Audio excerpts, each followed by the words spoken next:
There is a version of loneliness that nobody talks about, not the kind that comes from being alone in a room, not the kind that follows a breakup or a loss or a moment where someone leaves. This is quieter than that, more invisible.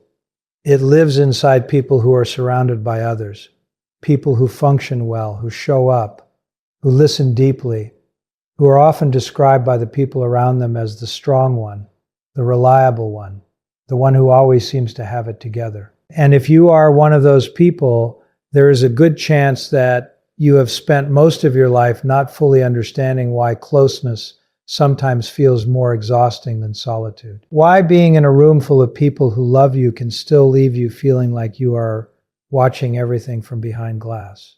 Why you can care deeply about someone and still feel fundamentally unreachable, even to yourself. This is not a character flaw. It is not emotional unavailability in the way that phrase is usually thrown around, as if it were a choice, a preference, a personality quirk that someone simply decided to have. What it actually is, for a very specific group of people, is the long, quiet echo of something that happened in childhood, something that left no visible marks, no dramatic story to tell, no single moment to point to and say, that is where it began. And that is exactly what makes it so difficult to name and so important to understand. We are going to talk about emotional neglect, not the kind that looks like neglect from the outside, not the kind that involves obvious absence or visible harm. We are talking about the kind that happens in otherwise functional households, in families where the lights were on and the bills were paid and nobody was cruel.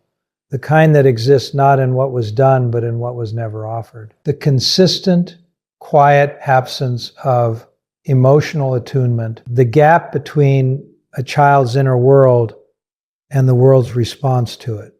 And we are going to talk specifically about what that kind of childhood produces in adults, because it produces something that looks from the outside remarkably like strength. Extremely self-contained adults, people who do not ask for much, people who manage their emotions internally with a kind of efficiency that others find impressive, people who are excellent in a crisis, who rarely break down, who seem to carry weight without bending. People who are, in many ways, genuinely capable.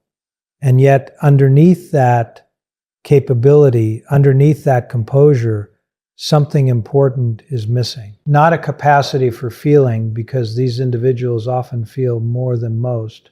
What is missing is the expectation that feeling can be shared, that reaching outward is safe, that being held emotionally by another person is something that could actually happen, not just something that other people seem to need. If you recognize yourself in that description, this video is for you.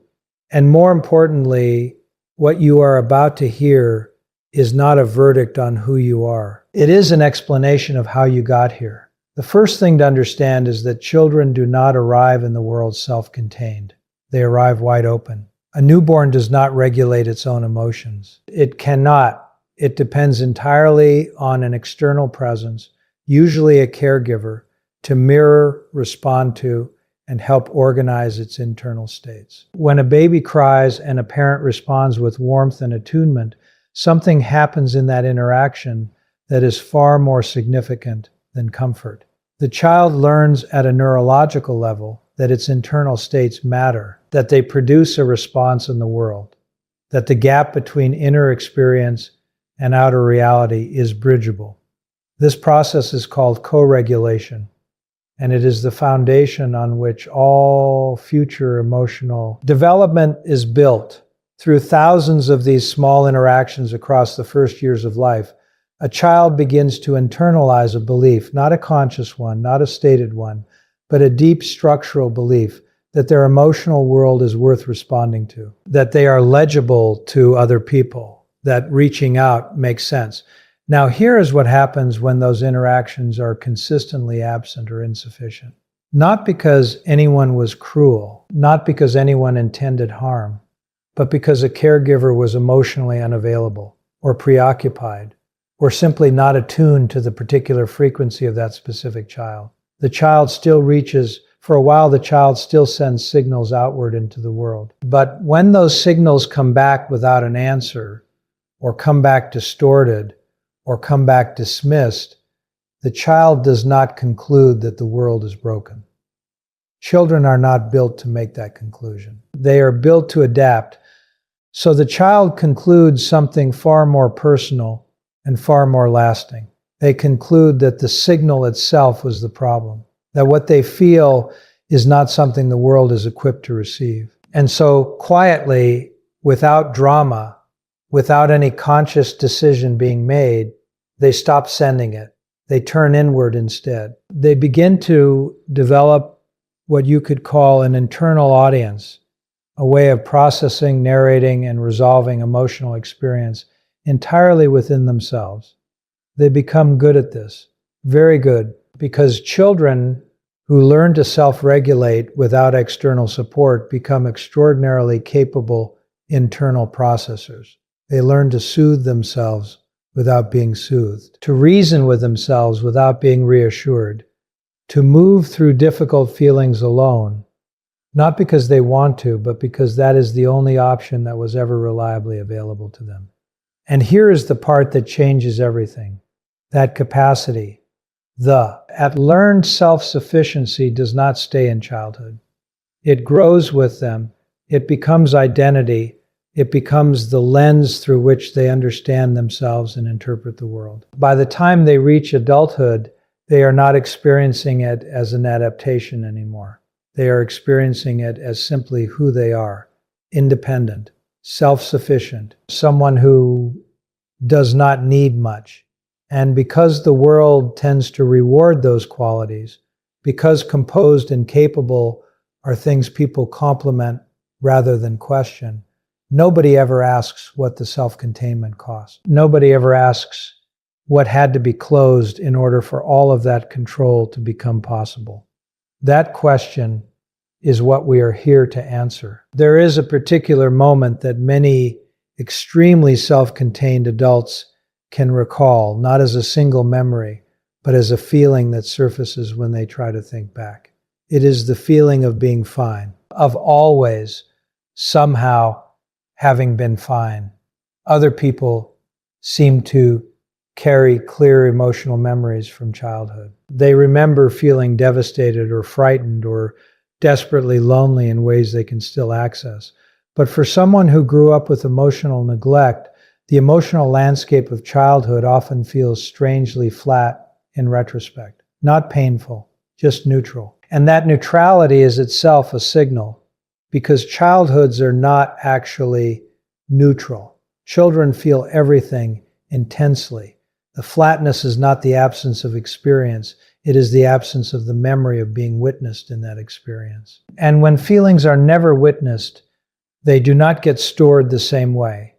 They pass through without leaving the kind of mark that comes from being named, held, and reflected back. This is one of the most disorienting things about emotional neglect as an adult. There is no story, there is no event to process. Other forms of childhood difficulty leave something visible, something the adult. T-self can eventually locate and begin to understand, but emotional neglect leaves a shape, not a scar.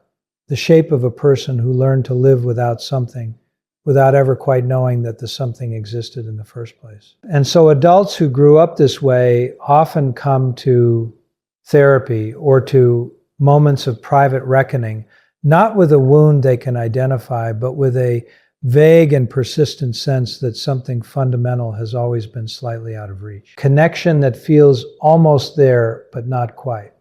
Intimacy that produces a low-level anxiety they cannot explain. Relationships where they are present, caring, and genuinely invested, but still somehow not fully arrived. The self-containment that formed in childhood does not just affect how these adults relate to others. It shapes the entire architecture of how they experience themselves. Because the internal audience they developed as children, that capacity to be their own witness, their own regulator, their own source of emotional resolution, becomes the only audience they fully trust. Other people can be present. Other people can say the right things. But there is a part of the self-contained adult that remains behind a pane of glass, observing the interaction, not quite letting it land, not because they are cold, not because they do not want it to land, but because landing requires a kind of openness that was never practiced, and what was never practiced in childhood does not come naturally in adulthood. It has to be learned consciously, which is an entirely different and much more effortful process than simply receiving what was always offered. Here is where the contrast becomes important, because there are two kinds of self-sufficiency, and they look almost identical from the outside while being fundamentally different on the inside. There is self-sufficiency that comes from abundance, from a childhood where emotional needs were met consistently enough that the person developed genuine confidence in their own internal resources. They can self-soothe because they were soothed. They can self-regulate because co-regulation was modeled so thoroughly that it became internalized.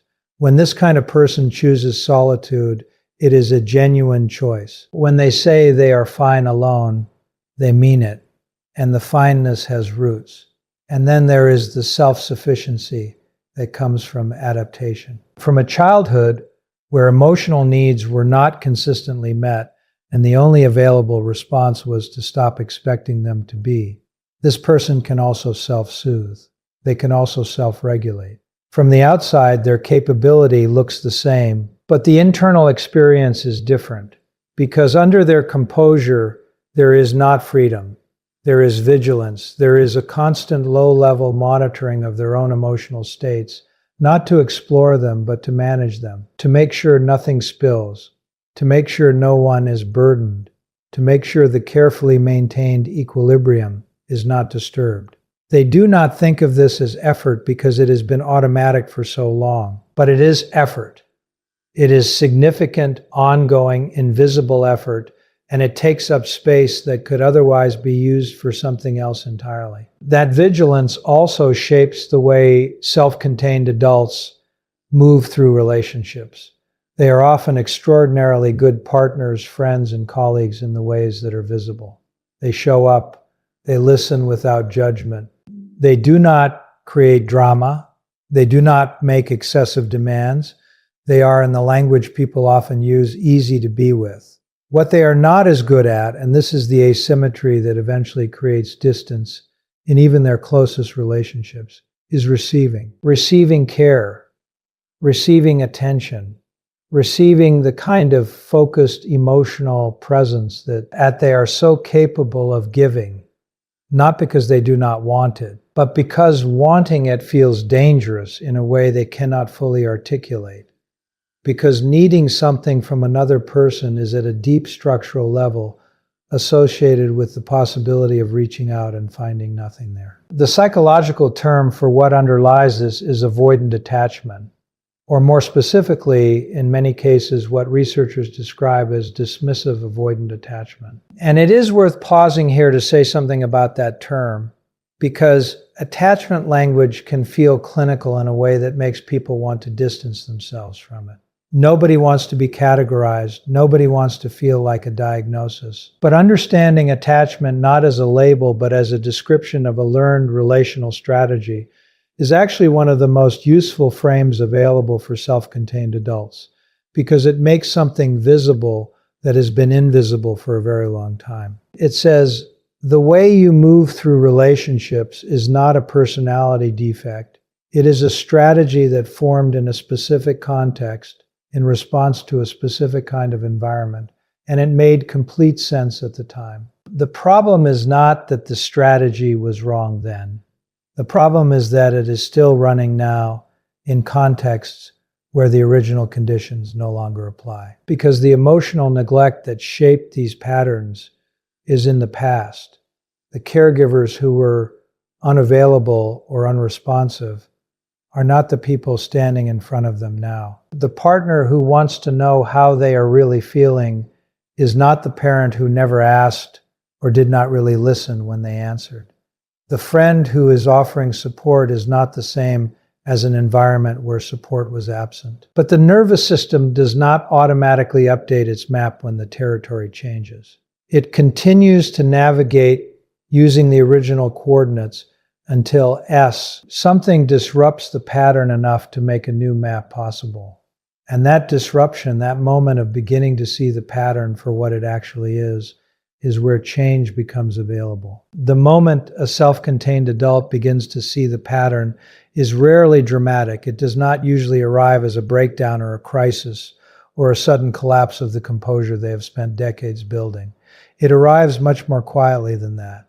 It arrives as a question, a small, persistent, inconvenient question that surfaces in ordinary moments and refuses to fully disappear.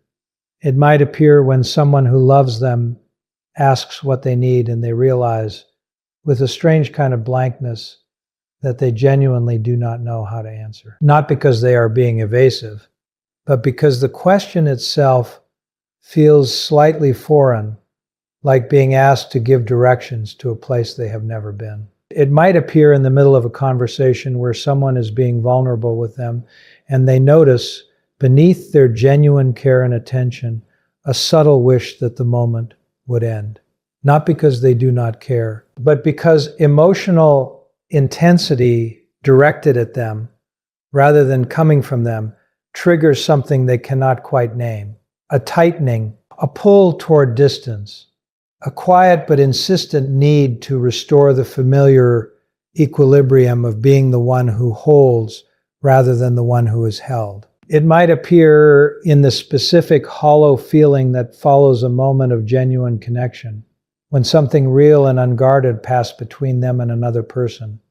And instead of feeling warmed by it, they feel a low-level anxiety rising in its place. As if closeness itself has a warning signal attached to it somewhere deep in the architecture of who they are. As if the closer someone gets, the more the internal monitoring system activates, scanning for the moment when the closeness becomes a demand, or the openness becomes a liability, or the warmth turns out to be conditional in a way they should have anticipated from the start. That last one is important because one of the least discussed consequences of growing up in an emotionally neglectful environment is a particular kind of distrust that is not about other people's intentions. Self-contained adults are often not cynical people. They do not usually believe that others are deliberately harmful or dishonest. What they carry instead is something more subtle and more pervasive. A deep uncertainty about the reliability of emotional availability. Not the question of whether someone wants to be there for them, but whether anyone is actually capable of being there in the specific way that matters. Because the original caregivers wanted to be there in most cases, they were not absent out of malice. And yet something essential did not come through. And if the people who were supposed to be most attuned, who had every reason and motivation to respond, still could not quite reach them, what does that say about the likelihood of anyone else being able to? That reasoning is never spoken aloud. It is rarely even conscious.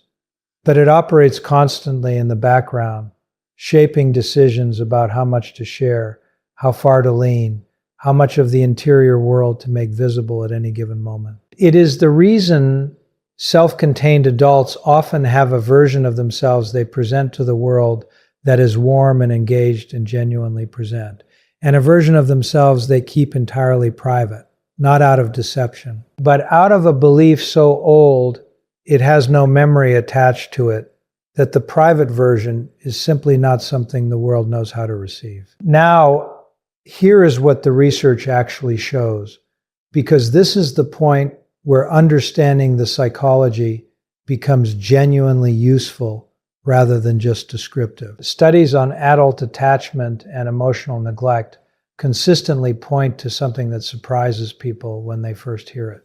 The issue for dismissive avoidant adults is not that they feel less. Physiological studies, including work by researchers measuring heart rate, cortisol levels, and skin conductance responses, show that avoidantly attached individuals often have stronger physiological stress responses during emotional situations than securely attached individuals. They are not less affected, they are more defended.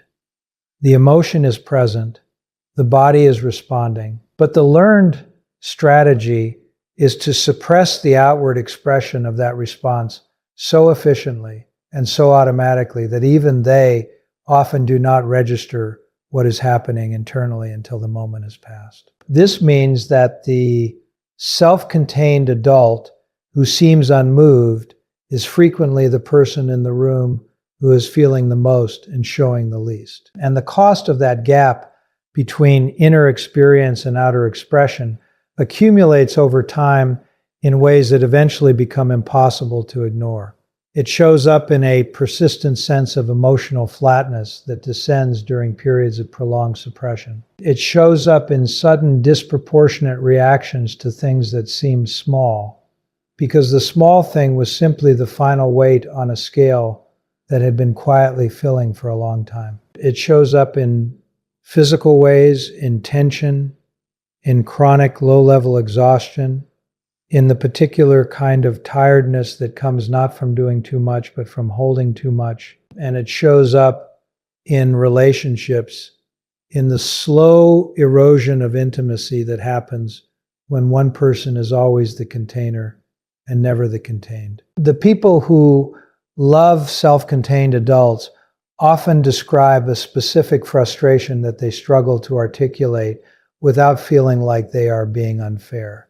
They say things like, "I never know what you actually feeling," or "I want to be there for you, but you never let me in," or "Sometimes it feels like you do not need me at all." And the self-contained person hears those words and feels two things simultaneously. A genuine confusion because from the inside they are present, they are caring, they are doing everything they know how to do. And underneath the confusion, something quieter and more uncomfortable. A flicker of recognition, because some part of them knows that the person is right, not about being uncaring, but about the distance, the glass, the invisible ceiling that sits just above the depth of every relationship they have ever been in. That recognition is not comfortable, but it is the beginning of something important, because you cannot change a pattern you cannot see.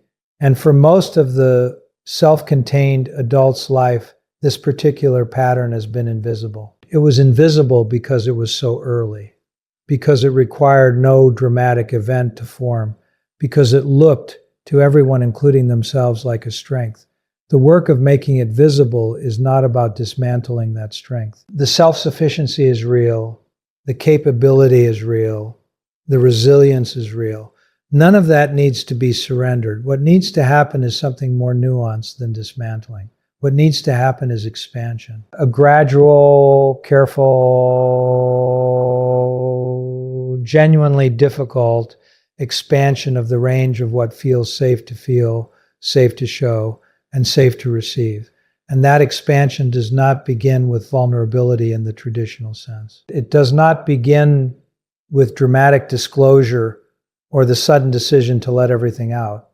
It begins with something much smaller and much more manageable. It begins with noticing, with paying attention to the moments when the internal monitoring system activates, not to override it immediately, but simply to recognize it, to say, there it is. That is the pull toward containment. That is the old strategy running. And then just occasionally in small and chosen moments with safe and chosen people, experimenting with something different. Not performing openness, not forcing connection, but leaving a door slightly more open than usual and seeing what actually happens when you do. The most important thing to understand about changing a pattern this deep is that it does not respond to willpower. That distinction matters enormously, especially for self-contained adults, because willpower is something they tend to have in abundance. They are disciplined, they are self-directed, they are accustomed to deciding to do something and then doing it through the sheer force of internal resolve.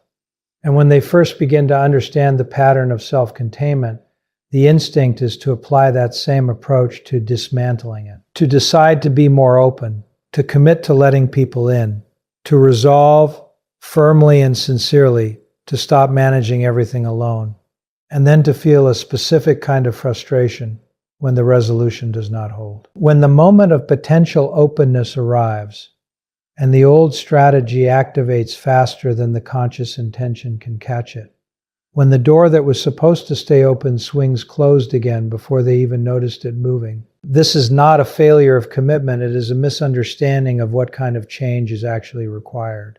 The self-containment did not form through a conscious decision, and it will not dissolve through one either. It formed through repetition, through thousands of small interactions across years of development that consistently reinforced a single lesson. Your emotional world is something you manage alone. Changing it requires the same mechanism in reverse. Not one large decision, but thousands of small, repeated, incremental experiences that teach the nervous system something different, that teach it slowly and through direct experience rather than intellectual understanding, that reaching out does not have to end in the particular silence it learned to expect. This is why the research on earned security is so significant and so genuinely hopeful, because the science is clear on something that used to be far less understood. Attachment patterns are not fixed. The brain retains plasticity in this domain well into adulthood. People who grew up with insecure or dismissive attachment can, through specific kinds of relational experience, move toward what researchers call earned secure attachment.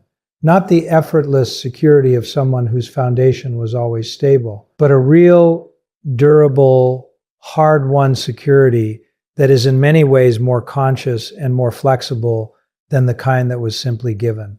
Because earned security comes with self-knowledge. It comes with an understanding of your own patterns that people who never had to examine them simply do not have. The self-contained adult who does this work does not become someone who needed nothing and then became someone who needs everything. They become someone who can choose, who can feel the pull toward containment and consciously decide in this moment with this person to stay open a little longer instead. The practical question then becomes what that actually looks like in daily life. Because talking about nervous system repatterning and earned secure attachment is useful as a framework, but it lives at a level of abstraction that can feel distant from the reality of a Tuesday afternoon when someone you care about asks how you're doing, and you feel the familiar impulse to say fine and redirect the conversation toward them. So let us make this specific. The shift does not begin with sharing your deepest fears or your most carefully guarded interior experiences. It begins with the decision to sour that question. How are you doing? One layer more honestly than usual. Not a confession, not a performance of vulnerability. Just one sentence that is slightly more true than fine. I have been carrying a lot this week. I have been feeling disconnected lately, and I am not entirely sure why. Something has been sitting with me that I have not quite worked out yet. Nothing more than that is required to begin. But that one sentence, offered genuinely to a person who has demonstrated that they are safe, is an act of enormous significance for someone whose entire relational history has been organized around the premise that such sentences are unnecessary at best and dangerous at worst. And what often happens in that moment, what the self-contained adult has spent a lifetime not finding out, is that the person responds. Not perfectly, not always in the exact way that would be most helpful, but they respond, they stay, they do not leave or look uncomfortable or confirm the ancient fear that emotional expression is a burden others cannot bear. And that response, however imperfect, is data. It is direct experiential evidence that contradicts the foundational belief that was installed in childhood. It does not erase that belief overnight, but it weakens it slightly. It introduces a hairline crack in a wall that was previously seamless. And cracks, once present, have a tendency to grow. This is also the place to say something directly about the people who love self-contained adults, because this pattern does not exist in isolation. It lives inside relationships, and the people on the other side of it are often doing their own quiet struggling. If you are in a relationship with someone who is extremely self-contained, whether as a partner, a friend, or a family member, the most important thing to understand is that their distance is not a measure of how much they care about you. The self-contained person in your life is almost certainly more affected by you, more attached to you, and more moved by you than they have ever found a way to show. The glass is not indifference. It is an old protection that was built before you arrived. And the worst thing you can do, both for them and for the relationship, is to respond to their distance with pressure, with demands for more openness than they currently have access to, with interpretations of their containment as rejection or disinterest, or proof that they are incapable of real connection. What actually works, and the relational research on this is consistent, is a combination of patience, consistency, and the particular kind of safety that comes from being a person who responds warmly without making the response conditional on receiving something in return. Self-contained adults learn to close because opening produced nothing. They will begin to open when opening, even tentatively and imperfectly, consistently produces something different. That is not your responsibility to manufacture. But if you choose to stay, and the staying is genuine rather than strategic, you are participating in the most important thing that can happen for someone carrying this particular pattern. You are being the evidence that their nervous system never got to collect. There is one final thing that needs to be said, and it is directed specifically at the person who has recognized themselves throughout this video. The self-containment you carry is not a dysfunction. It is not evidence that something is fundamentally wrong with you. It is one of the most logical, adaptive, ingenious responses a child can develop in the face of an environment that does not know how to meet them. You built something extraordinary inside yourself in the absence of what should have been offered from the outside. You became your own source of regulation, your own witness, your own ground. That is not nothing. That is remarkable. And it got you here. But you are not a child anymore. The environment has changed, even if the nervous system has not fully caught up. And the self-sufficiency that protected you then does not have to be the ceiling of what is possible now.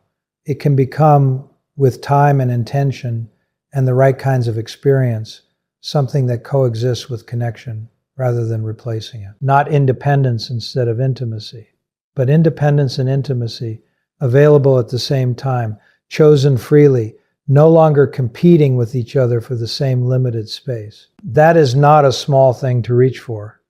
It is, for someone built the way you were built, one of the most courageous things imaginable. And the fact that you are still here, still listening, still willing to look at something this uncomfortable, this clearly, is already proof that the reaching is possible. Empathy is not weakness.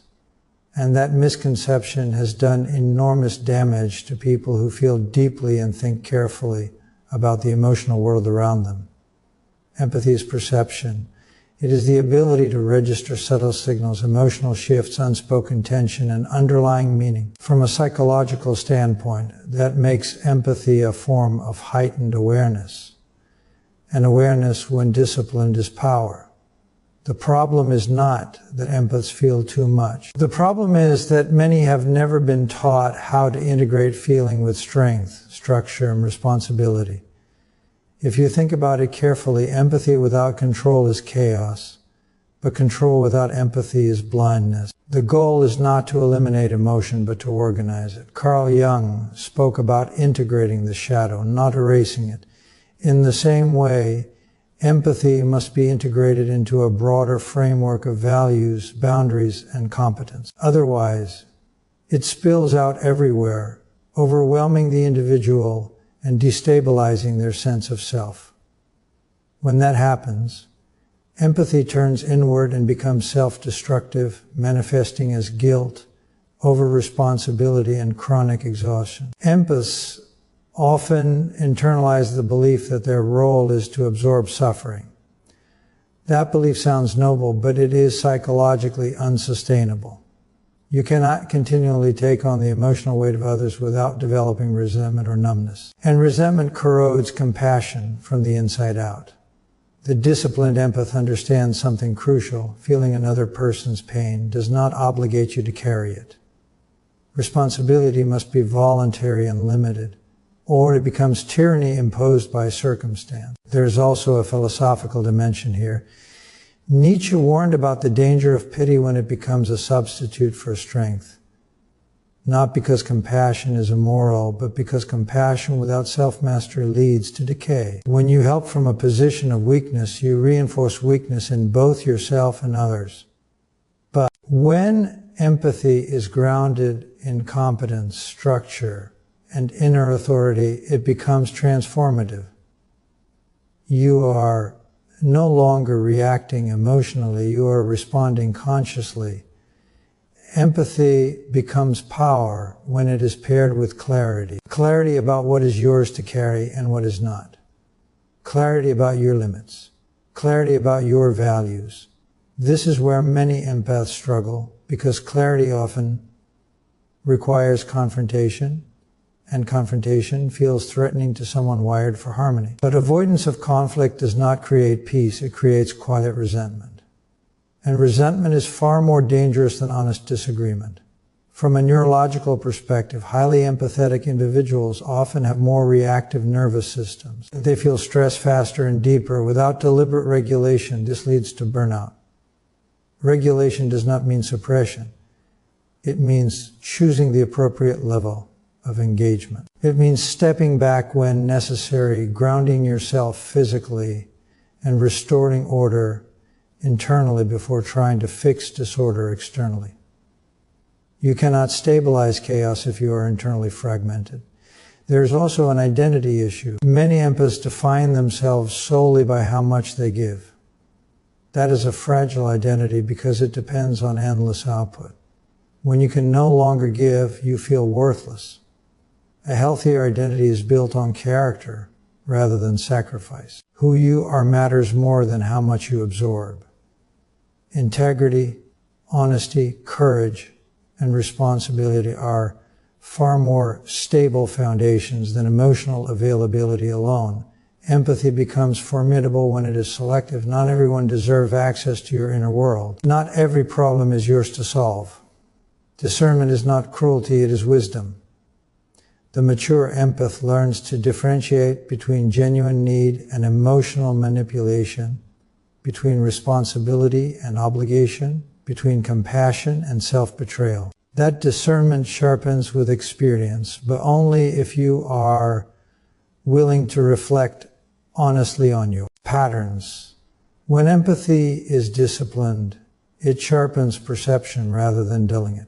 You see motivations clearly, you understand power dynamics, you can predict behavior. That makes you effective in leadership, teaching, caregiving, and conflict resolution. You are no longer overwhelmed by emotion, you are informed by it. Emotion becomes data, not a command. This is where strength enters the picture. Strength is not aggression. It is stability under pressure. It is the capacity to remain grounded when confronted with suffering, chaos, or injustice. Empathy without strength collapses. Strength without empathy becomes tyrannical. But when the two are integrated, you get moral authority. People listen to you not because you dominate them, but because you understand them and still stand firm. So the task is not to become less empathetic. The task is to become more structured, more grounded, more responsible with your empathy. You are not here to drown in the emotions of the world. You are here to perceive clearly, act deliberately, and help in a way that does not destroy you in the process. Because empathy, properly disciplined, does not weaken you. It makes you dangerous in the best possible sense, capable of seeing the truth, standing your ground, and acting with purpose. That one of the most difficult lessons for an empath to learn is that boundaries are not a betrayal of compassion. In fact, they are what make compassion possible over the long term. Without boundaries, care becomes compulsion. You stop choosing to help and start reacting to need, urgency, and emotional pressure. Psychologically speaking, that places you in a position of constant threat because your sense of self is now organized around external demands rather than internal values. Many empaths were conditioned early in life to believe that love is earned through availability. If you are useful, if you are understanding, if you don't create conflict, then you are safe. That belief follows people directly into social work, nursing, and teaching. These environments reward overextension at first. You are praised for staying late, for doing more than required, for sacrificing yourself for the cause. Over time, however, that praise becomes expectation, and expectation becomes entitlement. Suddenly, your generosity is no longer exceptional, it is assumed. From a psychological standpoint, this is where burnout begins. Burnout is not simply exhaustion. It is the collapse of meaning.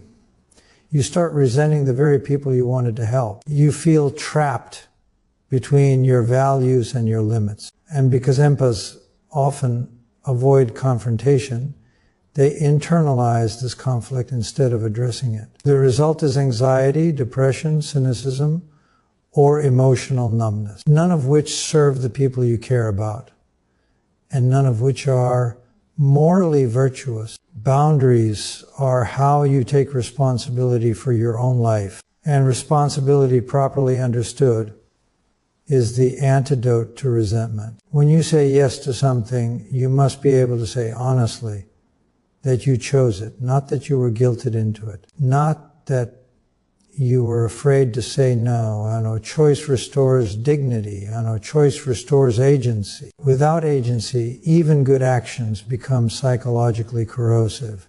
There is also a philosophical issue here. If you attempt to be endlessly available, you implicitly assume that the world's problems are infinite and that you are responsible for them. That is a form of unconscious grandiosity. It sounds humble on the surface, but underneath it is the belief that everything will fall apart without you. That belief is not only false, it is dangerous. The world existed before you, and it will continue without you. Your task is not to save everything. Your task is to do what is meaningful within the limits of your capacity. Healthy boundaries require clarity about roles. You are a helper, not a savior. You are a guide, not a sacrifice. When roles become confused, relationships deteriorate. Clients become dependent. Students become entitled. Systems become exploitative. Clear boundaries protect everyone involved. They teach others how to take responsibility for themselves, and they allow you to show up fully without being consumed. It's important to understand that boundaries will provoke discomfort, especially at first. People who benefited from your lack of boundaries will resist them. That does not mean the boundaries are wrong. It means the dynamic is changing. Psychological growth often looks like conflict before it looks like peace. If you avoid short-term discomfort, you guarantee long-term suffering. That is as true in relationships as it is in personal development. Boundaries are also an expression of self-respect. When you protect your time, energy, and health, you are making a statement about your own value. And value, once established internally, changes how others treat you. People tend to respect those who respect themselves. Not always immediately, but eventually. And even if they don't, you are no longer dependent on their approval to justify your existence. There is a practical dimension to this as well. Empaths often feel guilty for resting, for asking for fair compensation, or for stepping back. But rest is not indulgence, it is maintenance. You would not expect a machine to run indefinitely without servicing. The human nervous system is no different. Chronic stress degrades empathy itself. If you want to remain compassionate, you must regulate your exposure to suffering. Boundaries also create precision. When you are not spread thin, Your attention sharpens. You listen better. You think more clearly. You act more decisively. Instead of being emotionally reactive, you become strategically compassionate. You help where it matters most. You conserve energy for situations where your presence is genuinely effective. Ultimately, boundaries are not walls. They are filters. They determine what enters your inner world and what does not. And that inner world is the source of your strength. If you allow it to be constantly invaded, it will collapse. If you protect it wisely, it will sustain you for decades. So the question is not whether you care enough. The question is whether you care wisely. Because compassion without boundaries leads to self-destruction. But compassion guided by limits becomes a force that can endure, influence, and transform. If you want to help others without losing yourself, you must first decide that your own stability is not negotiable. If empathy is perception and boundaries are structure, then self-mastery is the mechanism that allows both to function without collapsing under pressure. Self-mastery is not about becoming rigid or emotionally detached. It is about developing enough internal order that your sensitivity does not turn into volatility. Without that internal order, empathy becomes reactive, and reactivity is the enemy of effectiveness. Highly empathetic people often live in a constant state of physiological arousal. Their nervous systems are alert, scanning for distress, conflict, or unmet needs. This makes them responsive, but it also makes them vulnerable to chronic stress. Over time, the body interprets that stress as a threat that never ends. The result is fatigue, irritability, weakened immunity, and emotional dysregulation. From a psychological standpoint, this is not a moral failure. It is a systems problem, and systems problems require structural solutions. Self-mastery begins with the body. This is not a metaphor, it is literal. A dysregulated body cannot support a regulated mind. Sleep, nutrition, and movement are not lifestyle preferences, they are psychological foundations. When you neglect them, your emotional range narrows, your patience thins, and your capacity for empathy deteriorates. Physical strength, in particular, stabilizes the nervous system. It teaches you that you can tolerate discomfort without panicking, and that lesson generalizes into emotional resilience. There is also a temporal aspect to self-mastery. Many empaths live in a perpetual present, reacting to whatever is most urgent or emotionally intense.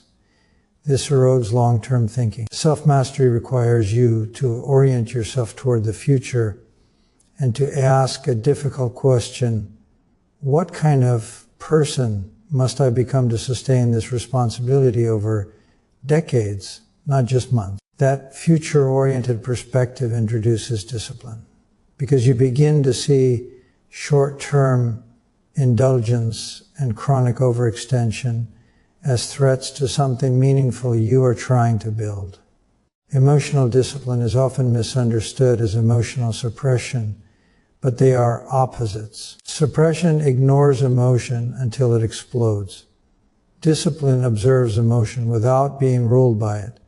You acknowledge what you feel, name it accurately, and then decide how to act in alignment with your values rather than your impulses. This is not easy, especially for empaths, because feelings arrive with intensity, but intensity does not confer authority.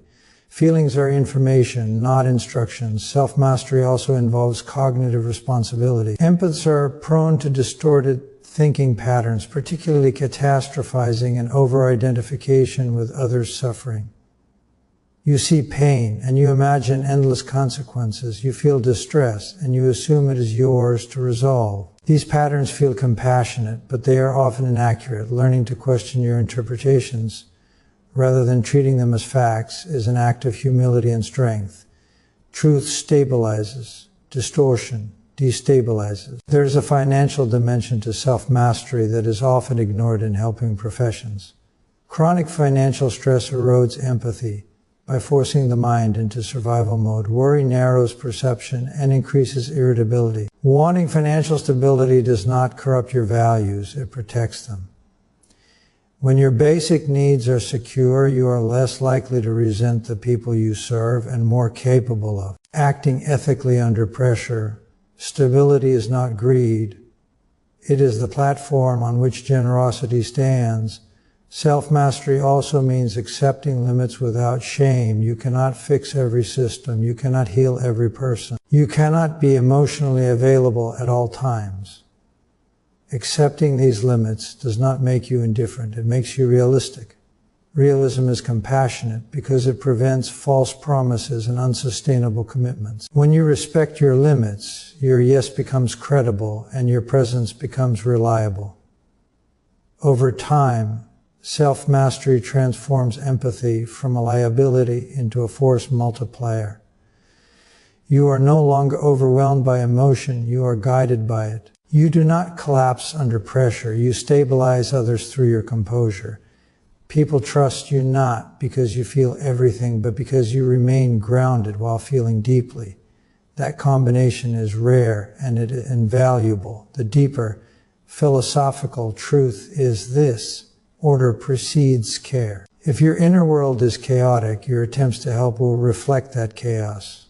But when you bring order to yourself, your empathy becomes structured, ethical, and sustainable. You do not sacrifice yourself to the work.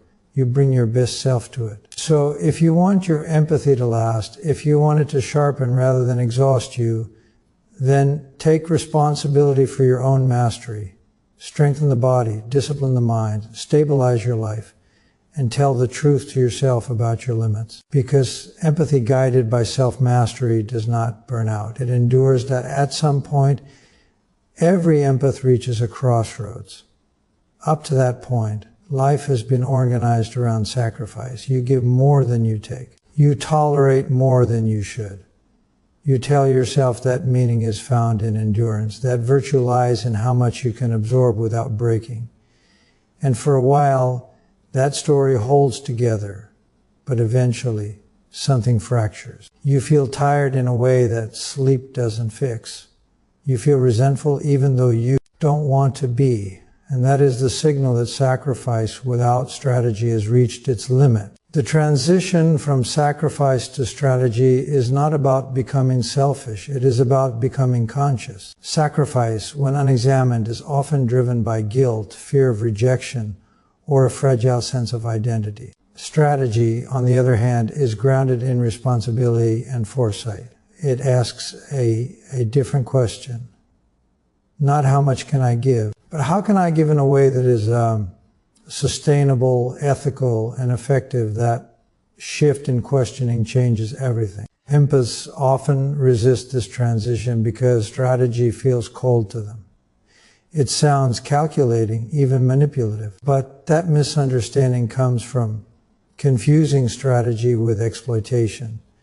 True strategy is moral clarity applied over time. It is the willingness to think several steps ahead, to consider consequences, and to align action with long-term values rather than short-term emotional relief. Without that, empathy becomes impulsive, and impulsive care often causes unintended harm. There is a psychological cost to remaining in permanent sacrifice. When you give without direction, you begin to feel invisible. When your effort produces no lasting change, you begin to doubt your efficacy. Over time, that doubt corrodes your sense of agency. You stop seeing yourself as someone who can shape outcomes and start seeing yourself as someone who merely reacts to them. That is a dangerous position for anyone, but especially for someone whose strength lies in perception and understanding. Strategy restores agency. It allows you to step back and ask where your empathy has the greatest leverage. Not every environment deserves your best energy. Not every role allows your skills to be expressed fully. And not every system can be fixed from the position you currently occupy. Accepting that is not cynicism, it is realism. And realism is the foundation of meaningful action. Empathy is a skill, and skills can be refined, directed, and scaled. That might mean moving into leadership, where you influence systems rather than absorbing their failures. It might mean teaching others multiplying your impact instead of exhausting yourself one interaction at a time. It might mean creating boundaries around your role so that you are no longer the emotional dumping ground, but a steady, authoritative presence. Strategy opens possibilities that sacrifice keeps closed.